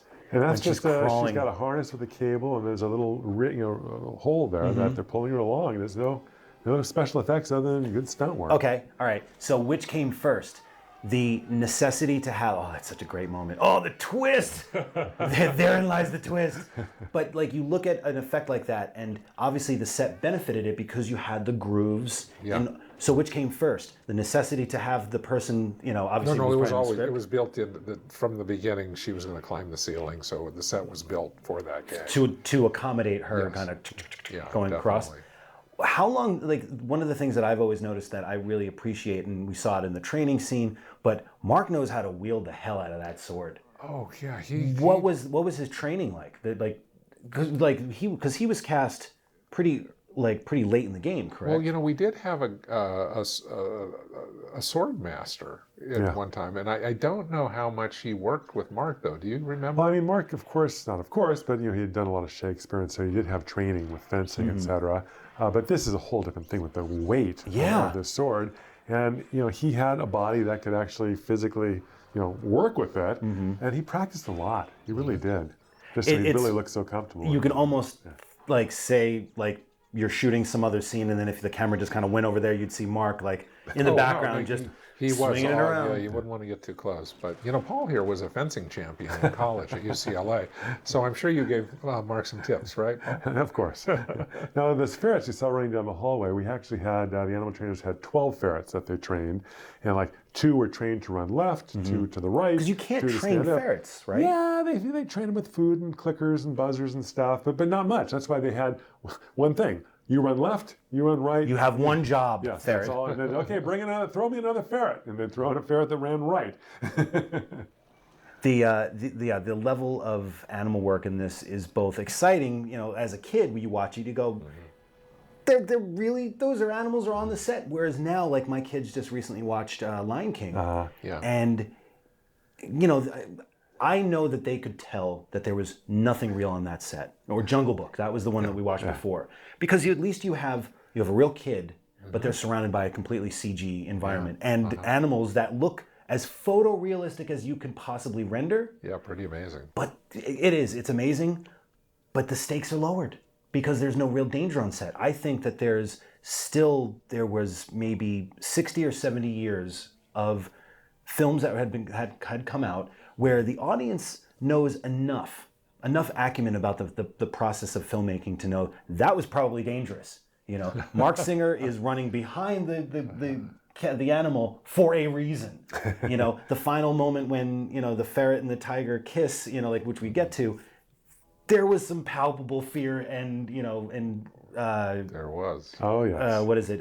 There was a tentativeness to that because someone or something could die. Whereas now, like you say in the book, it would be done with mats, it would be done with CG rendered characters, and then no one would bat an eyelash. I mean, I don't know if you guys would agree, but again, if this movie was remade now, I almost guarantee that there would not be a live animal on that set. So all the hard work that goes into this. And we did have the American Humane Society was on the set. Yeah, like at all times. you guys did it as as humanely as you possibly could and as safely as possible. But now all of that has been changed by the advent of CG, and I think it really does affect the overall experience of watching a movie like this. Because like this shot right here, you're watching this this berserker going after these 2 ferrets. They're real ferrets, so you're like legitimately worried about these 2. Whereas if it was a CG version, you'd be like, it was some dude in Kiev rendering it out in his basement. But Joe, those digital ferrets will go exactly anywhere where you want them. Yeah. Well, that's the trade-off, though, is that they are more directable in a way. Yeah, of course. But at the same time, I feel like if I had the time, like if there wasn't a time issue and there wasn't a money issue, and I had the actual choice to go real versus fake, of course I would want to go real. Plus, it sounds really good in commentaries. But Joe, I appreciate that, but I think Paul and I could both say, if we had to do it over again, CG it up. Maybe. Yeah, we'd look much younger than we look now. Well, yeah, if you guys want, like we can do The Irishman and just kind of CD, which will only take 5 years off. And to be honest, you guys look great. For how old are you now? 35, 36? Yeah, right in that vicinity, definitely. What would you say was the hardest day of shooting altogether? Well, we'll get to that in a second, but it's a scene that hasn't happened yet. What I want to set up here is, this is one of the epic stunts of Beastmaster coming up, which is a high fall. Now you can see how high this thing is. And this is at night outside, correct? At night outside, and I'm going to say, Paul, what's your recollection? Oh, Got to be at 60, least 90 70 feet. Oh, yeah. What? Yeah. It's a 90-foot high fall into an airbag. And, you got to time it so you hit that airbag at those heights. You never know. There could be something could go wrong. But I just was amazed by this. And I'm trying to remember the name of the stuntman who did it. Look at That's a that's a significant fall. And again, It was a beautiful fall. outside Yeah. at night, Yeah. where there was a stunt that I had done on one of my films where they deliberately said, like, you don't want to do this outside at night. You lose a lot of your safety points. Right. you Oh, know? of course. Sure. So We had a lot of night shooting also. There's no question. It was. But the stuntmen, and we had a lot. You can see the credits. They would like fight each other to volunteer to be the person. That's the craziest thing is like when you think, because I'm sure that you guys are the same way. Whenever there's a stunt gag, like my heart's in my butt. Like I'm terrified because you don't want anything bad to happen, and you don't want it to happen on your watch. Yeah. So when you have guys who are like, "Oh, I want to do the fall. No, I want to do the head smash. No, I want to get hit by the car." You're like, I don't want to do any of it. I want to have two. You know what? How about this? Why don't we just have you guys sit down in a cafe and we'll get a conversation? I think we can. Can we rewrite that? Let's rewrite that. But now, were all those guys in Steve's troupe, or were those were those people that Steve recruited specifically for the movie? I think he hired practically every stunt. Yeah, but he knew everybody. He knew everybody, and they brought. He's been around forever. Yeah, they brought in. But some of in many of the great stunt families that you've seen through the years, from the Eppers, the Rondells, the Dedricks. This is Vince Diedrich Sr., who was actually a stunt actor and playing that role of the guard who takes it, and he does a pretty good. I mean, I'm going to say Vince was in his 60s when we made this thing. Wow! And he does a high fall off the. Parapet there. And that was just into a bunch of boxes. And if you watch it closely, he didn't quite hit the boxes exactly because his helmet goes flying because part of him hit the dirt. But no matter what you ask them afterwards, they always say, "Oh, no, I'm good. I'm good. Yeah. Totally fine. Don't just merely a flesh wound." That's why, and I learned this on my first film on Wrong Turn 2. Never take those guys for granted, whereas I guess a lot of filmmakers do. So whenever there was a big stunt, after, I buy them a keg of beer. Because you think about it. Your per diem is just sitting there in your hotel room. Those days you can't do that. Back when we made this movie, there was a tradition called, and this was done with mannequins, by the way. I crushed those guys. This movie, it was just considered good courtesy at some point for the producers to buy the crew their was called wrap beer. Yeah. And you would want to have a couple cases of beer for them to drink beer while they wrapped. And then, Wait, you're telling me that they stopped doing that? well, it's not legal anymore. Oh, oops. Yeah. We might want to edit this part out, just as I was just going to talk about, because every Friday night on Nights of Bad Aston, because it was such a disastrous, tumultuous shoot, I would You would buy wrap beer? F yeah, I would. That is cool. Well, because we were also doing nights, and even better. So they have to drive home at dawn. It was brutal because we shot up in Spokane, Washington, where none of the producers ever took into account that their nights started at 10:30 and ended at 5. So our wrap time, our call time was 5 p.m. We would have 11 actors on set, and actors who have wildly different acting styles, all in the same scene. We'd block it out at 5:30, and then everyone would go in their trailers for almost 6 hours waiting for it to get dark. And then you'd have to do an entire day in half the time. So by the time Friday came around, I was like, whatever anybody wants. We made it through another week. And buying wrap beer started out as the stunt team and ended up being the entire cast and crew by the end. But when you have a slog like this, and that was the norm now for most productions is anywhere from, unfortunately, 15 to 18 days all the way up to a whopping 35 or 40. Whereas, this was 72 days. And it was still, I'm sure it was in a tumultuous situation with 6-day weeks and everything. Those times are gone where you could have that amount of time to be able to craft something where, let me ask you this. Do you remember what was your page average when you were doing for a day?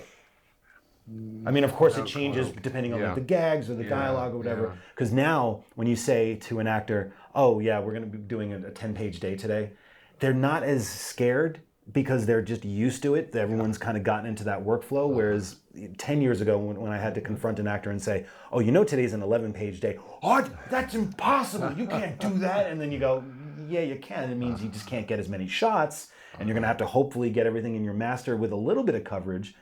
But that's the necessity of the time. Yeah. If you had more time with this film, was there anything that you wish that you were able to achieve that you weren't at the time? Probably more animal stuff. Yeah. It was just, Oh, so you were gluttons for punishment. well, we had the time, and we had a lot of patience. No, we also did run. I remember we ran out of budget at some time where they said, "Oh, well, we only have so many animal days and certain animals." And it's hard to know overall. I mean, we probably had enough time to shoot this movie, truthfully. Where the real hang-up was in, post-production. Yeah, and not having the ability to go back and do the we did a couple days, I remember, of pickups, and in fact you can have some fun going through here and try to spot the scenes where Mark Singer's wearing a wig. Well, there was one a couple scenes ago that his hair was like especially fluffy, that's probably one of those wig shots, but we spent, I think, $3,000 for that wig, so it wasn't inexpensive. So it was the cost of at least like 1.5 ferrets? Yeah, something like they that. were actually the ferrets, to be honest. But hey, back to John Alcott. He showed up on the set with a small suitcase he was carrying. I was going, what's he got in that suitcase?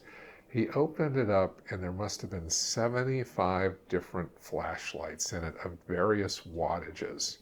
And he was very subtle about it, because I didn't even notice. One time I would be looking over, and he would have an eye light. He'd use the flashlight and he'd just put a little glint into one of the actor's eyes, and you could see it. He'd just, like, as the actor turned, he'd just pan it off at them. And then he'd be very quick to then just stick it in his pocket. He wouldn't talk about it. They want to see what See, now DPs do that just so that you can get the blue lens flare. Like that's like, I know DPs who deliberately have that specific like flashlight so that they go, oh, you want a little blue flare, you want a little J.J. Abrams in there, but that's aesthetic on the surface level. Whereas the perfect eye light for an actor can almost enhance a performance. Oh, there's no question about it. Hell yeah. Or even look at Blade Runner, where where they're using eye lights to either show you who's a replicant or who's not. Yeah. But here, like, there's significant moments where you need to have those little details that maybe the audience doesn't notice. Yeah. But it makes such a difference and just adds life. I mean, look at John here. To obviously the fire isn't going to give him the same illumination that's going to kick in his eyeball like that. So to have John be able to be like, boom, I got a flashlight right here, I got you covered. And again in the book, there's been times where John really stood up for you guys. When shit was really hitting the fan. That doesn't always happen with DPs. A lot of times DPs just want to keep their job, and whoever ends up what you're being referencing from my memoir, True Indie, shameless plug, available now, is that there was a period where it looked like I was going to get fired on the Beastmaster, and the word got out, and somehow cinematographer John Alcott heard about that. And he very boldly let it be known that if Don goes, he'd go, which shocked me when I heard about it, because we'd only known him for 3 or 4 weeks, and we got along great, and he was a wonderful guy.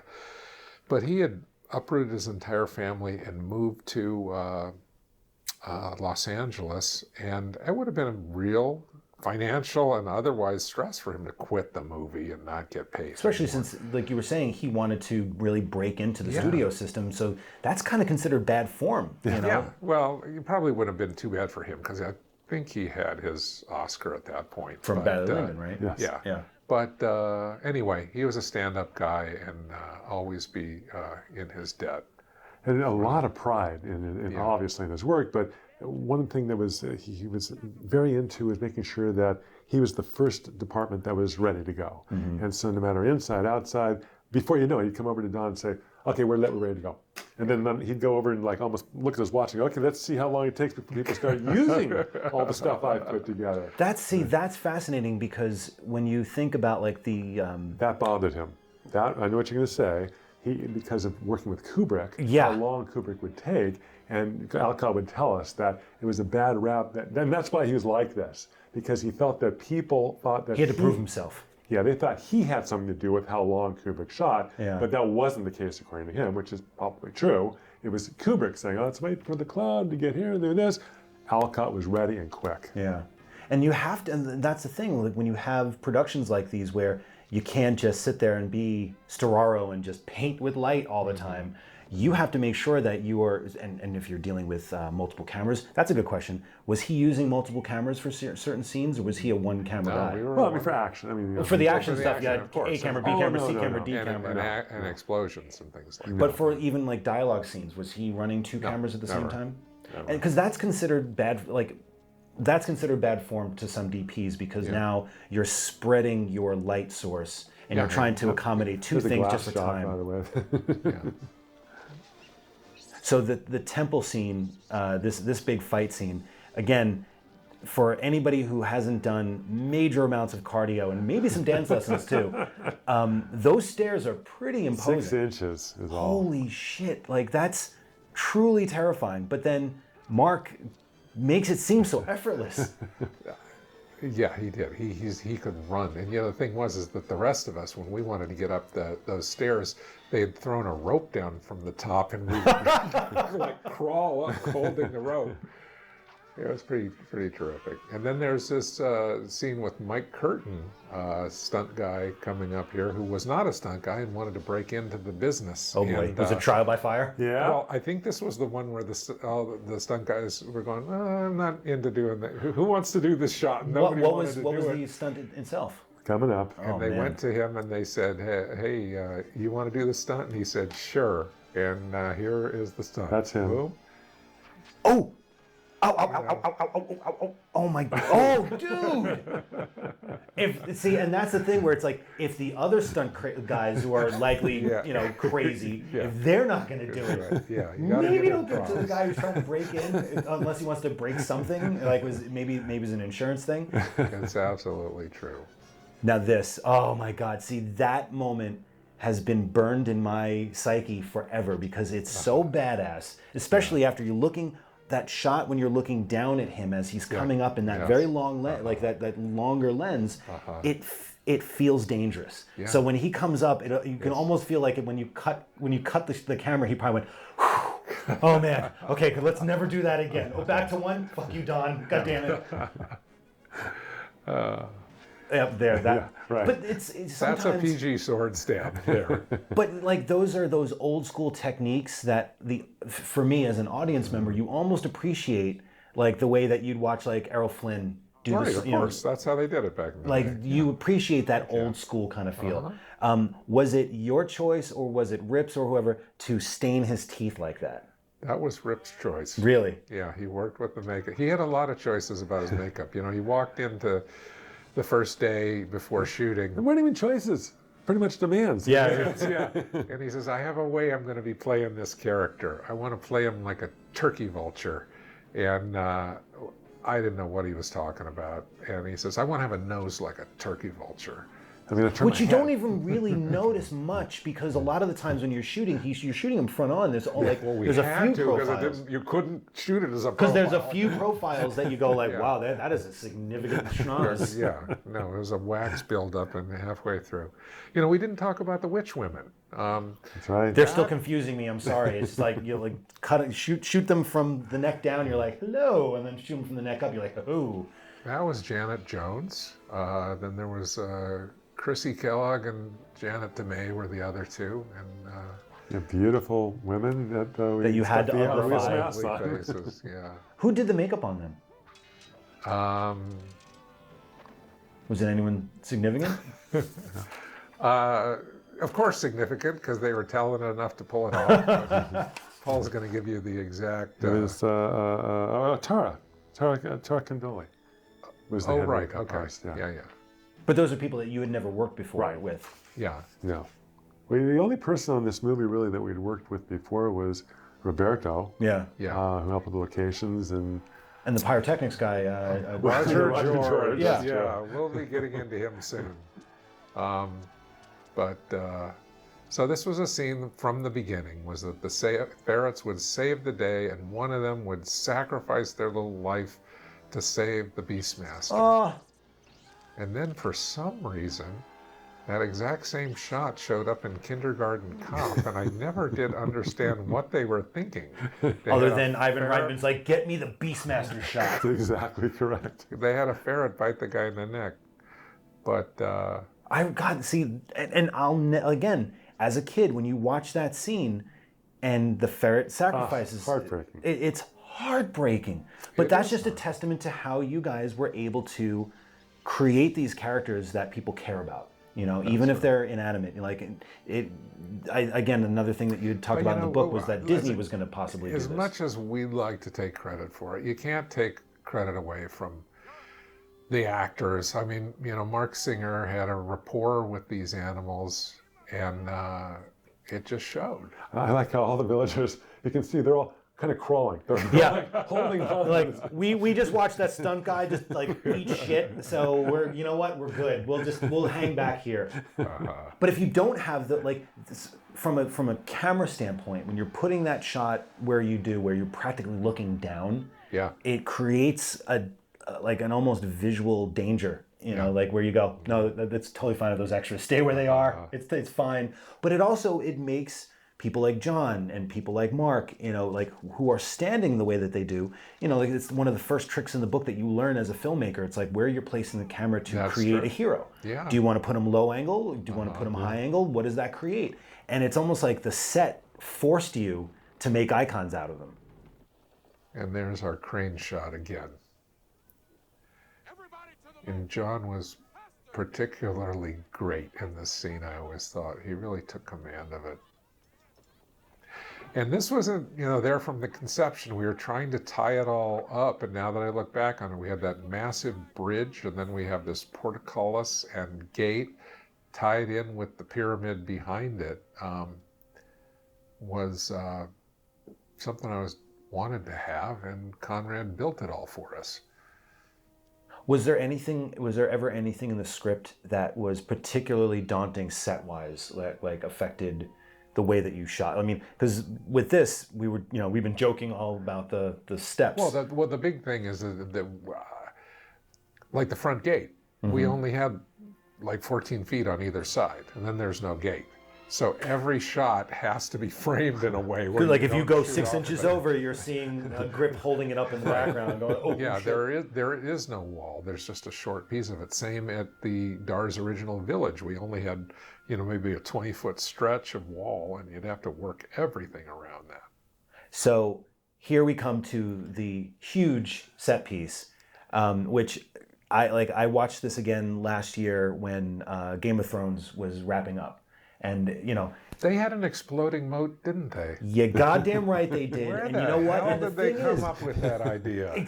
But what's so funny is that episode was the one that everyone was talking about before it even showed up, because the season before they had done the Battle of the Bastards, and that was like this. Yeah. We'd never seen anything like this before. It beats Braveheart, and it was a pretty big moment. Great. It was I'm not knocking it all, but then they were like, well, there's got to be an episode that beats that. Yeah. And it ends up being a scene where it's mostly shot at night, it's mostly lit, and it has the feel of just like being lit by fire. And all of this, between the horses and all the the guys that are in the costumes, and even just knowing how hard it is to shoot something at night without making it feel flat, or without giving it so much false illumination. We spent 2 full weeks on this. This was a 2-week scene. Yeah, 2 week of this entire sequence, and so much of it was then ultimately lit by firelight too. I mean, that was pretty amazing. And we had to sculpt the moat so that the horses didn't drop in; they ran down a ramp into it. But oh my God, just knowing too that horses that can legitimately fall safely, that's a hard thing to do for horses without them getting hurt. But when you have there was at least 4 or 5 serious falls that those horses into water, which already makes it incredibly difficult. There was a horse guy, Rudy Ugler, who was forever around Hollywood with westerns and everything, and he had horses that were trained to do everything, and that's who you bring in. But when you guys were putting this scene together, knowing this was your big finale, this is the set piece that's going to set everybody and make sure that everybody's walking out happy. For instance, Tanya Roberts really wanted to get in on some of the action because there was so much testosterone going on and all set up, and she wanted something. And you got to give credit to Steve Boyum, our stunt coordinator, who came up with this idea that Tanya would light the guy on the fire and then Mark would kick him in to blow up. This is amazing. And yeah, because it's okay. This is fucking nuts. In the Simi Valley. That is absolutely nuts. And again, most likely this would have been done CG, these days. And there was a whole rain of fire coming down on those stunt guys. There was they have and no the camera protection. operators. I was up there with one of the cameras. We had like 6, 7 cameras going. It was hot. There was a show that was on Nickelodeon called Lights, Camera, Action that Leonard Nimoy was the host of. And they did a segment on Superman 2 and how they made such a meal out of Christopher Reeve walks from A to B in flames. Yeah. And when you see how it's broken down, it's just one firelight rail on the foreground, one in the background, and they use a really long lens, so it crunches all the danger in them. Yeah. Well, we used a lot of those tricks also. It's all in here. But there's a sequence coming up here where Mark actually himself, if you look at it, it's not the stuntman. He actually runs under a horse, and he took some risks on his own. And then you have guys fighting on fire. That was so exciting. Now, at this point, was Chuck involved with a lot of the stunt stuff? Oh, Chuck Bale? Yeah. Yeah, absolutely. He was. We haven't talked about him yet. Yeah, terrific, talented stunt person and coordinator. Oh my God! Holy crap! He did that. So wait, himself. was that 2 cameras? There was a wide and a close together. Like obviously, Mark's not doing that twice. We were doing multiple cameras on this for sure. But anyway, back to Chuck. Yeah. I mean, he's the one that saved our ass for starters, which taught us how to work around horses and not let them I step forgot on that he you. was so involved in Richard Rush's The Stuntman. Yeah. Yes, he was. Pretty much playing himself. Yeah, exactly. Exactly. That's crazy. His true personality. No, he's a good actor too. But having him on set, did that at least, because I know that at first there was some consternation behind it, like, wait a second, this other guy's going to come in and do my job, but then obviously you guys got along. Oh yeah, no, we got along fine, and I learned so much about stunt people. And he's the one that counseled, like, for instance, it seemed like a stunt person would get injured every day that we shot. And, Paul and I would really genuinely get shook up about this stuff. And Chuck had the attitude of, don't worry about it. They'll rub money on it. Yeah. but like, that's what that's the thing is you got to give Quentin Tarantino credit with the Once Upon a Time in Hollywood. His depiction of Brad Pitt as a stunt guy, spot on. Spot on. Yep. We met so many of them that had exactly that attitude. It's a cool thing. Now, hats off, speaking of great stuntmen in history, this is Tony Epper from the famous Epper family. His sister, Jeannie Epper, is one of the great stunt women of all time, and she was doubling Tanya over there. And she did the witch climbing up the ceiling too, wasn't that her? Jeannie Epper? Yeah, I think it was. Oh, really? The one who did gets stabbed and multiple things. twisted? Yeah. Wow. But anyway, so Tony had an illustrious career in Hollywood. He's unfortunately passed on. Wait, so Tony did Mark's doubling? No, Tony is playing the John Lee. Oh, okay, got it. So he's the one that Mark's fighting, and then ultimately gets thrown into the fire pit. How hard was it to find the right stunt person for Mark, given his very unique, well, not unique, but... Well, it's usually Steve Boyum. Yeah, we used Oh, it Steve was Boyum, Steve. and they didn't exactly match, but close enough, and we were able to cut around. Because I'm so thinking it back worked now fine. going, because it's so easy now, especially with films that are remastered in Yeah. 4K, to go, that's clearly not the Yeah. stunt guy. Whereas back in the day, you could hide it with, bad fidelity or even grain. Nowadays, no, not anymore. You can't get away with that. And there's very few moments where it doesn't feel like Mark's in danger at these points. Because there is real fire. But he put himself out there. Exactly, I mean, but he's there's always, maybe he's not doing the actual impact of some stuff, but he's Yeah, but even there. on set, look at all the little plumes of fire that are Oh, yeah. everywhere.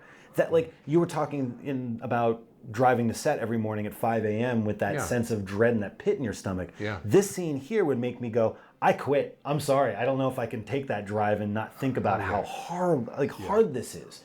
But in their defense, it was nice and warm. They didn't have to worry about it being cold. But look, he's right there. He threw the guy right into the fire pit. He's 5 feet from the fire. So it was a real inferno. Knowing that, obviously we're looking back at this film years later, and, since then, the Beastmaster has been on other adventures. Mark was in the sequel, and was he in the third one as well? I can't remember. He was in both of them. Was there ever a moment like for Mark, to go, where are the boys?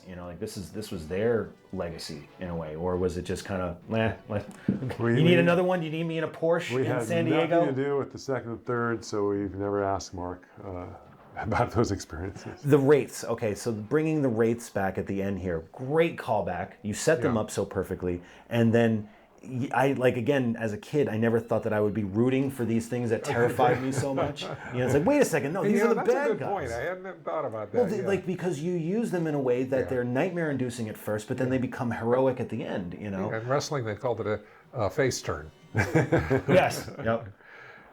And it's so well done, and again, using something that was terrifying at first, and then you're like, and creating it to be heroic at this point. Thank you for saying that. Let's also give credit where credit's due. The glue that holds this movie together. Lee Holdridge, composer, thank you for the Beastmaster theme. Score. It was right in It's here. iconic. It is iconic, and it's wonderful and majestic and heartbreaking and just thrill-inducing. He did the battle music, he did the love theme, he did ferret music, and he's got this great Beastmaster hero theme. So the theme is one where, again, years ago when it was on, I can't remember what streaming service it was on, oh shit, Beastmaster's on it, it's not HBO. But the second you hear it, it's immediately iconic to the movie. Look, Paul and I have experienced something that probably no producer and director have ever experienced. Back-to-back movies, we got classic themes. We went over to Fred Meyer's house, and he played us the Phantasm theme, and I'm getting our chills jaws just hearing it dropped. now. Okay, and the same thing. We walked into a studio, and Lee sat down on the piano and played the Beastmaster theme, and it was just like, oh my God! So there weren't a hero's multiple theme. iterations before he got it. No, he got it, but he knew he sensed on an elemental level, because he came to us and he says, "I'm going to write you a score for French horns, because they are the most heroic instrument in the palette of the orchestra," and that's what we got. So, really. At what point though was that? Did you hear the score? Were you already going through the? We were in the post-production process. But this is before things got really bad, or? No, they were probably pretty bad. So, but there's, when you have we those... we weren't allowed in the editing room, but we were allowed to talk to the composer. See, again, there was no consistency to it. So. I had the same exact experience where when I was essentially kicked out of the edit room for nights, or they just went, we ran out of money, we'll give you a call. And then a year later goes by and goes, we have a cut. Don't worry, it's only 30 minutes shorter than your cut, but don't worry, it's cool. But there was that vestige of hope, because I had Bear McCreary, who's done The Walking Dead and so many other movies, but we worked together. That was actually, he was the first person I brought on for Nights of Bad Aston. When I got the script, I'm like, I got to bring Bear on, because I know he can make that kind of heavy metal, medieval type of score that I was going for. Yeah. So the moment when he played me the first cues, all of the bullshit melted away. Yeah. It's amazing how music can do that, though. You can have the worst experience, and a lot of times so many movies have been saved by music that. Not all movies need music, but when you're doing try to reimagine something from your youth, like a Steve Reeves movie, and you've got the heroes and you got the villains. Great music, and there's a little suite that's playing throughout all these scenes that's so moving and wonderful, and it ties up the whole story in a very emotional way for me. Still. All of us are just like, oh God, don't fall. Kid. He was under orders to crawl. Okay, and he had to get all adventurous. Josh is a good actor. He was a kid, and he loved working on this movie, and he had so much fun that he took a risk there for us. Thank you, Josh. As much as this has been an adventure, so to speak, making this film and seeing it like find its own legs almost organically, because I'm sure you didn't predict that home video and HBO and TBS and all these stations would ultimately embrace it and the audience would embrace it. One of the things that I love about you, Don, is that you've like with each film that you guys make, you create a family. Like look at the Phantasm, family that you've cultivated over decades. And anytime you go to a convention, like the one that we did last year, where you got everybody back for Phantasm 2, part of it and it also felt like is a family. it's world building, and this was an opportunity to build the biggest world that we ever did in our careers. And in some ways, why the music and everything here works at the end is all these characters and their storylines are coming to an end, and we've enjoyed really enjoyed the trip with them, and we won't be traveling with them anymore. And again, that's what Lee summed up, I think, in the music here. And that's a really good point, because if you had like a Giorgio Moroder or something like that, it almost dates it. Yeah, Whereas right, of course. this is one thing. And then Classic. and here it This was is. not planned. Okay. Like, let me just say, read the book for that story. read Trinity, we tell the whole that story moment behind right there Yeah. could have been a completely different situation, and Yes, it like I don't want to say like it would have been a Twilight Zone the movie sort of moment, but it would have been close if you're an animal lover. But there's something timeless about this movie where there's, I hate to say it, but even something like Conan the Barbarian or Red Sonja or all these like 80s sword and sandal films, they kind of leaned into something that ultimately will date it, whereas this movie does not feel dated at all. Maybe the casting, you could say, would date it a little bit. But the last thing I want to mention is, have you run into anybody from the cast and crew in the in the subsequent years? Well, Like that's a good intro to what Paul and I'd like to do here, which is this section is going to be the Beastmaster the in memoriam. To all the actors and crew people that have left us. And yes, Ben Hammer, first on the list, was a good friend of mine for many decades. He played Dar's father. Why don't we'll trade these off, Paul? Why don't you do Ralph? Ralph Strayed, who played Sacco, a little girl's father. Unfortunately, way too young. Yeah, and then Tony Umper, we talked about him, the Jun warrior. He brought so much strength to that. Vana Banta, we stayed in touch with her for many years, and she was a poet. She wrote books of poetry. And she was Dar's mother, actually, whose baby was stolen. Very sad, age 56. Yeah. And then the great John Alcott, never to be forgotten. Like 4 years after this. Yeah, Yes, one of the great cinematographers in history. We miss him. Wonderful Conrad Angoni. We were so surprised to hear about his passing recently. The production designer just really was one of the heroes of the movie. Yeah, Bill Strom, who was also in the art director, worked hand in glove with Conrad on the magnificent sets. Nikita Nats, who Don has talked about, and we can't say enough good things about the beautiful illustrations, which I believe are even on this DVD. Hopefully, we'll be some of I those. hope those are in there. Yeah. And then Roger George, who blew up Simi Valley that night. A really He's great, blown up a lot of shit for you in the past. Yes, he did. Worked on Phantasm, did some explosions. And Anthony Santa Croce was our sound man and capably recorded all of the dialogue. So those are some of the Beastmaster heroes that have left us, but they'll always be in our hearts. Before we go, the one name that showed up, George Wilbur, who played, who's one of the stunt guys, who was Michael Myers. Yes, and we also, I'm sorry we missed Mike Miner, who was a great contributor to the special effects, that he's passed on. David Miller, who did your special effects, ended up going on and doing many films of the 80s. Yes. So that was like... Very talented effects guy. So, guys, we made it. We got through Beastmaster. Thank you for all No. Joe, you are a prince among men. Thank you for doing this. Guys, Paul, Don, you created so many nightmares for us, so many memories for so many people.